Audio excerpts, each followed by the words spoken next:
자, 오늘 말씀은 잠언 10장 말씀부터 또 새롭게 시작되는데, 잠언의 구성이 있잖아요.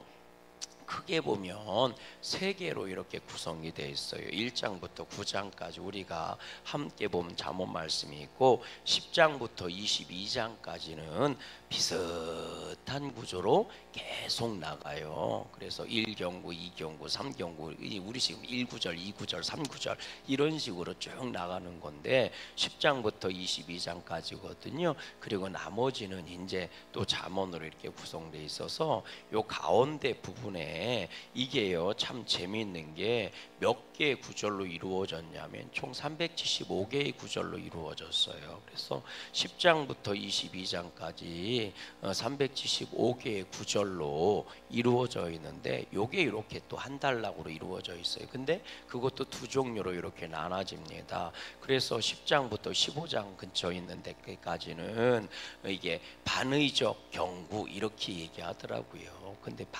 반의적인 구절로 이루어졌다는 거예요. 악인은 어쩔 것이요 의인은 어떻다, 뭐 이런 식으로 우리가 읽은 것처럼 부지런한 자는 어떻고 게으른 자는 어떻다, 이런 식으로 반의적으로 의미가 다른 두 개, 한 구절 안에 이게 두 개가 같이 들어있다는 거고요. 그리고 나서 이제 15장 이후부터 22장까지는 이건 동의적 경구 이렇게 얘기를 해요. 그래서 비슷한 동의 의미를 가지고 있는 거. 그래서 하나님을 사랑하는 자는 복을 받고 하나님을 경외하는 자는 복을 받는다, 뭐 이런 식으로 이게 비슷한 의미로 이렇게 해서 이렇게 모아져 있습니다. 그래서 앞에 이 반의적인 구절은 184개가 있다고 그러고, 뒤에 이 동의적으로 이루어진 거는 191개가 있다. 이래서 총 375개래요. 375개로 이렇게 이루어져 있는 게 지혜서인데, 이게 솔로몬이 기록했다고 얘기를 하는데, 이 성경 구절을 우리가 묵상하고 읽을 때는 가만히 들여다보면서 내 삶을 들여다보면 돼요. 앞에 있는 우리가 9장까지 본 말씀은 어떤 원리에 대한 말씀을 이야기하고 있다면, 요거 375개의 구절로 이루어진 이 잠언의 내용은요 실전편이라는 거예요. 실전편. 그래서 실전, 실천 뭐 이런 거죠. 구체적으로 이렇게 나와 있는 건데, 비슷한 내용들도 참 많습니다. 여러분들이 내 생활을 한번 들여다보면 돼요. 그래서 내 생활이 이렇게 지금 잘못됐구나, 혹은 잘 되고 있구나 라든 이런 어떤 지혜를 가지고 있는데, 이 내용이 성경에가 나오고 있는 게 아니라 일반적인 이 동서양을 막론하고, 예를 들어서 부지런한 자는 복을 받고 게으른 자는 망한다, 이런 거는 하나님을 모르는 사람들도 다 아는 거잖아요. 아멘? 몰랐어요? 어릴 때부터 저는 많이 들어본 얘기여서, 뭐 아끼는 자는 잘 살고 낭비하는 자는 망할 거다, 뭐 이런 거는 뭐 예수님을 믿든 안 믿든 다 아는 내용들 아닙니까? 어릴 때부터 들어왔던 이런 내용들이 참 많이 들어가 있는, 그냥 우리가 익숙히 알고 있는 내용들로 참 많이 있습니다. 그런데 그걸 우리가 뭐로 봐야 돼요? 믿음의 눈으로 봐야 할 줄로 믿어요. 그래서 앞부분이 나오는 게 원리적인 부분, 여호와를 경외하는 것이 원리란 말이에요. 그러면 그렇게 하나님을 믿고 여호와를 경외하는 사람은 어떤 삶을 살아야 되느냐 했어. 이렇게 물어보면요, 게으르게 살지 말고 부지런하게 살아야 된다. 이렇게 나가야 되는 거예요. 아멘이십니까? 한번 들여다볼게요. 우리 10장 1절 말씀 한번 봐요. 시작. 솔로몬의 잠언이라 지혜로운 아들은 아비를 뭐하게 하거니와 기쁘게 하거니와 미련한 아들은 어미의 뭐가 되느니라? 근심이 되느니라. 그러면 오늘 우리들은 하나님의 기쁨이 되고 있을까? 하나님께 근심이 되고 있을까? 한번 이렇게 물어보라는 거예요. 내 인생에 왜 기쁨을 잃어버리고 자꾸 근심만 들어오고 있을까라고 했을 때, 나에게 기쁨을 주시는 분은 하나님이신 줄로 믿어요. 근심도 기쁨으로 바꿔주실 수 있는 분이 하나님이신 줄로 믿어요. 그럼 나는 물어봐야 돼. 나는 아비의 기쁨이 되고 있을까? 아니면 어미의 근심이 되고 있을까? 내가 만약 아비이고 내가 어미라면 내 삶을 들여다볼 때 내 아비가 나이고 내 어미가 나인다면 그 나는 내 삶을 들여다보고 기뻐할 수 있을까? 한번 물어보라는 거예요. 내 부모님은 뭐 돌아가신 분도 계시고 살아계신 분도 계시지만 내가 내 인생의 아비라면 나를 보고 기뻐할 수 있을까? 내가 만약 하나님이라면 내 인생을 들여다보고 기뻐할 수 있을까? 한번 물어보라는 거예요. 내가 나를 봐도 하나님의 근심이 되고 있는 것은 아닐까? 이런 식으로 이 잠언서를 들여다보면 은혜가 된다는 거예요. 그래서 실전편이라고 말씀드리는 거예요. 실전, 실천, 실제로 실제적인 거라고요. 한번 다시 2절 말씀 한번 볼래요? 시작. 불의의 재물은 뭐하여도 무익하여도 공의는 죽음에서 건지느니라. 그래서 불의와 공의를 한 구절 안에 같이 쓰고 있잖아요. 그래서 반의적 경구다, 반의적 잠언이다, 이런 거예요. 두 개의 반대되는 개념을 넣고 비교해 놓고 있는 거죠. 근데 불의의 재물은 뭐하여도 무익하여도, 그러면 재물을 놓고 얘기할 때 불의로 나는 재물을 모으려고 하고 있을까? 아니면 공의로 재물을 모으려고 하고 있을까? 오늘 우리에게 재물이요, 정직한, 내게 주어지는 재물이, 내가 가지고 있는 재물이 정직한 거냐 아니면 불의한 거냐, 이 물어봐야 되는 거예요. 오늘 내가 부자가 되고 싶지 않은 사람이 어디 있습니까? 오늘 내가 돈을 모으고 싶지 않은 사람이 어디 있겠어요? 오늘도 우리는 열심히 수고하고 돈을 벌고 또 열심히 수고해서 돈을 가지려고 하잖아요. 인생을 살아가면서 돈이 행복의 기준이고 조건은 아니지만 돈이 필요한 건 사실이거든요.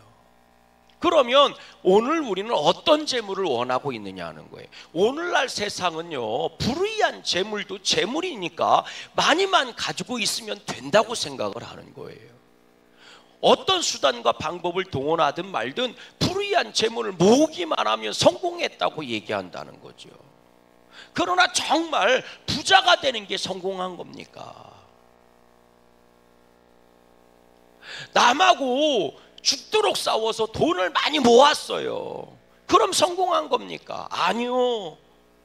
그건 인생의 성공이라고 얘기하면 안 돼요. 돈을 놓고 오늘도 수없이 많은 사람들이 서로 싸움을 하는 겁니다. 서로 돈을 가져가려고 말이죠.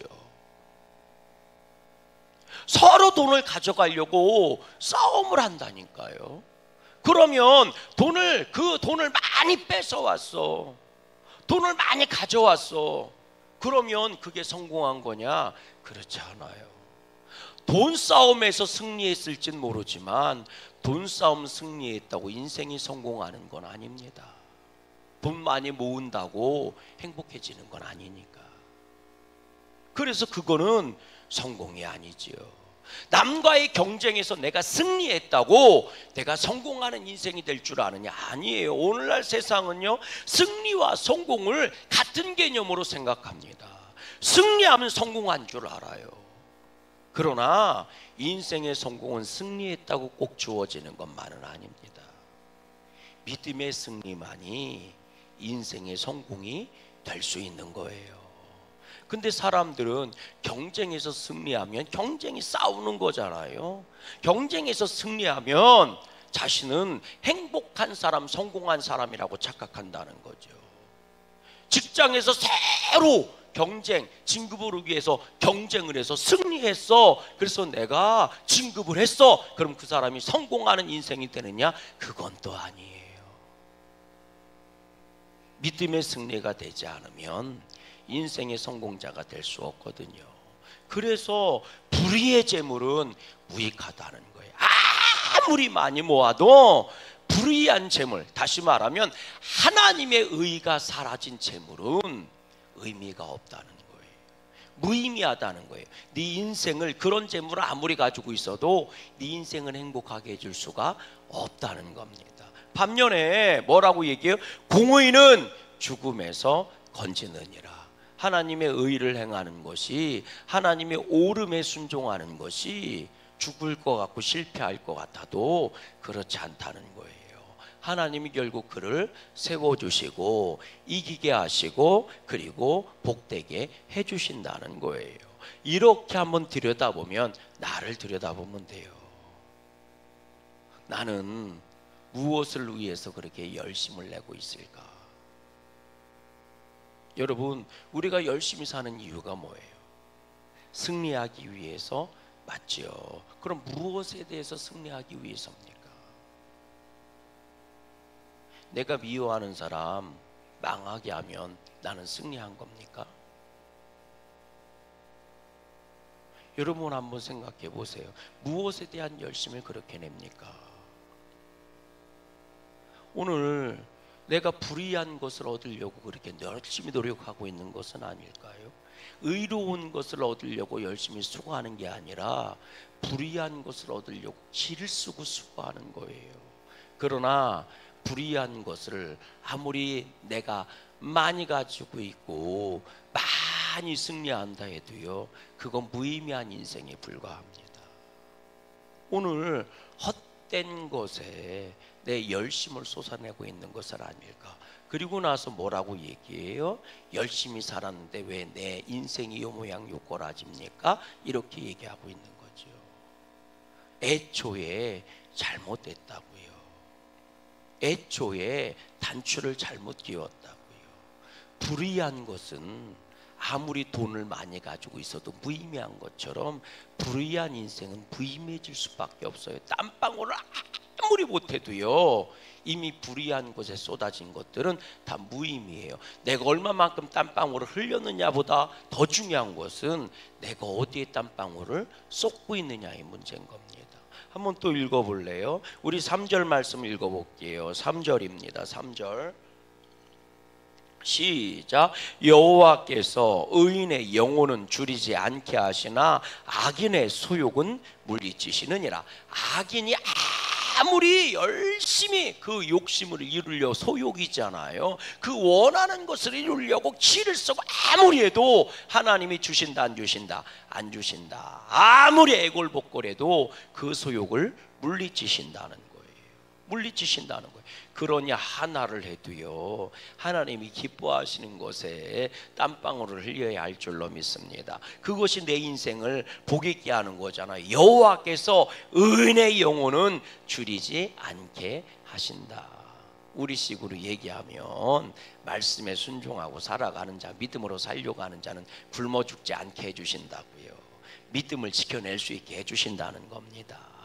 오늘 믿음을 지켜내는 복 있는 자들 되기를 주님의 이름으로 간절히 소망합니다. 또 우리 4절 말씀 또 보세요. 시작. 손을 게으르게 놀리는 자는 가난하게 되고 손이 부지런한 자는 부하게 되느니라. 뭐 이거 다 하는 거잖아요. 그리고 또 5절 말씀 보세요. 시작. 여름에 거두는 자는 지혜로운 아들이나 추수 때에 자는 자는 부끄러움을 끼치는 아들이니라. 여름에 거두는 자, 여름에 뭘 거둬요? 우리도 여름에 거둬요. 요즘 수박 엄청나게 거두던데 뭘. 여름 추수 뭐 요즘은 뭐 여름에 많이 거둬요. 오이도 많이 있다고, 뭐 여름에 수박도 많이 있다고, 옥수수도 많이 있다고. 여름에 거두는 거 많아요. 여름에 초여름에 되면 뭐 감자도 거둬야 되지요. 뭐 그렇죠? 아니 뭐 안 심어서 몰라요? 우리나라는 여름에도 많이 거둬요. 봄에도 거둬. 목사님 봄에 뭘 거둬요? 양구에서는 이거 안 거둬. 마늘종. 저 어릴 때는 늦봄 초여름 요거 되면 마늘종 엄청 뽑고 돌아다녔어요. 마늘종 뽑는 재미가 쏠쏠해요. 이렇게 확 하면 끊어지니까 아주 힘을 적당하게 쫙 줘서 싹 당기면 떡 하고 나와요. 야, 그 손맛 괜찮아요. 안 뽑아본 사람은 몰라. 고추 따는 거는 힘들어도요, 마늘종 뽑는 거는 참 재미있습니다. 이렇게 그거요 확 당기면 어떻게 돼요? 끊어져요. 끊어져 중간에. 그래서 힘을 적당하게 쫙 해서 뽑아야 떡 하고 뽑아 나오는데 그 밑에 부분에 하얀색이 있어야 돼. 그래야 잘 뽑은 거야. 그래서 형하고 뽑으면 말이죠, 누가 더 기른 놈 뽑을까? 그게 굵다고 기른 건 또 아닙니다. 마늘이 길다고 크다고 해서 또 길게 나오는 것도 아니요. 참 신기해요. 복불복이야. 누가 더 마늘 좀 긴 놈 뽑을까? 뭐 이런 거 말이죠. 여름에도 뽑아, 여름에도 추수를 해요. 그럼 이스라엘은 여름에 뭐 추수하느냐? 포도라든지 뭐 이런 거, 무화과 이런 거 추수해요. 그러니까 여름에 거두는 자는 지혜로운 사람이고, 여름이 얼마나 더워요. 그런데 이럴 때 거두는 자는 지혜로운 사람이고, 추수 때는 뭐예요? 당연히 거둬야 될 때, 이때는 곡식 거둘 때예요. 밭에 나가면 밀과 보리가 노랗게 익어 있단 말이에요. 그러면 그게 추수 때인데, 그때 거두는 자는 복이 있는데 당연히 추수해야 될 때에 게으르단 말이에요. 그러면 미련한 자인 거죠. 당연히 가난해질 수밖에 없는 것 아니겠습니까? 여러분, 여름에 거두는 게 있고요, 가을에 거두는 게 있고, 그리고 겨울에 거두는 것도 있어요. 목사님, 겨울에 뭘 거둬요? 김장김치 걷어서 먹어야지. 동치미 담궜으면 먹어야 되는 거 아니요? 동치미를 담았으면 겨울에 헐어서 먹어야 되잖아. 그럼 동치미 추수는 언제 하는 거예요? 겨울에 해야 제맛이에요. 뭔 말인지 모르네 배. 그 추수하는 거지. 동치미 담궈놓고 바로 떠먹는 사람이 어디 있어요? 익어야지. 그리고 겨울이 되면 익으면 그거를 퍼서 먹어야지. 여러분, 믿음도 마찬가지예요. 거둬야 될 때 거두는 자가 부지런한 자고 지혜로운 사람입니다. 오늘 거둬야 될 은혜가 있고요, 내일 거둬야 될 은혜가 있는 거예요. 주님은 항상 매일매일 나에게 새 날을 주시는 줄로 믿어요. 그럼 오늘 주님이 나에게 주신 것을 거둬야 내 것이 되지 않겠습니까? 들녘에 있는 노란 밀을 거둬야 내 것이 내 창고에 드리는 것처럼, 오늘도 주님이 나에게 주신 것을 거둬야 되잖아요. 여름에 거둬야 될 게 있고 추수 때 거둬야 될 게 있는데, 여름에 거두지도 않고 추수 때도 거두지 않는다면 그게 얼마나 미련한 사람입니까? 하나님 왜 나한테는 안 주나요? 안 주나요? 안 주는 게 아닙니다. 그대가 추수하지 않는 거지요. 하나님은 공평하십니다. 하늘에서 비가 쏟아지면 똑같이 심은 자의 그 심은 자의 밭에서 싹이 나오는 거지, 심지 않은 자에게서는 풀만 나오는 겁니다. 그러니 거둬야 될 때 거둬야 돼요. 오늘 주님의 은혜를 거두는 여러분 되시기를 주님의 이름으로 소망합니다. 그러면 이걸 나한테 실전편이니까 묻는 거예요. 나는 그러면 여름에 잘 거두고 있을까? 나는 이 추수 때에 손을 부지런히 놀려서 잘 거두고 있을까? 오늘 나에게 주신 은혜를 잘 거두고 있을까? 솔로몬은 그걸 고민하고 있는 겁니다. 네 삶의 추수 때에 네 삶에 거둬야 할 것을 잘 거두고 있는가 하고 묻는 거지요. 우리 또 한번 읽어보세요. 뭐라고 돼 있나? 6절 말씀 읽어보세요. 6절 시작. 의인의 머리에는 복이 임하나 악인의 입은 뭐예요? 독을 머금었느니라. 또 7절 의인을 기념할 땐 칭찬하거니와 악인의 이름은 썩게 되느니라. 그리고 8절 마음이 지혜로운 자는 계명을 받거니와 입이 미련한 자는 멸망을 하느니라. 그래서 악인의 입과 입이 뭐예요? 미련한 자 입에 대한 얘기를 하는데, 악인의 입은 그 입에 독이 있고 미련한 자의 입은 멸망하는 게 당연하죠. 입에 독을 물고 있는데 멸망하는 게 당연한 것 아닙니까? 여러분, 입에 독을 물고 있으면 여러분 잘 생각해 보세요. 나도 그 독을 먹어야 되는 것 아니에요? 그러니까 멸망하는 게 당연한 거예요. 또 읽어보세요. 뭐라고 돼 있나? 우리 11절 말씀도 읽어봐요. 11절입니다. 시작. 의인의 입은 생명샘이라도 악인의 입은 독을 머금었느니라. 이렇게 얘기해요. 의인의 입은 생명샘이다. 생명을 살리는 말을 하지만 악인은 죽이는 말을 한다는 거지요. 오늘 우리들의 그러면 묻는 거예요.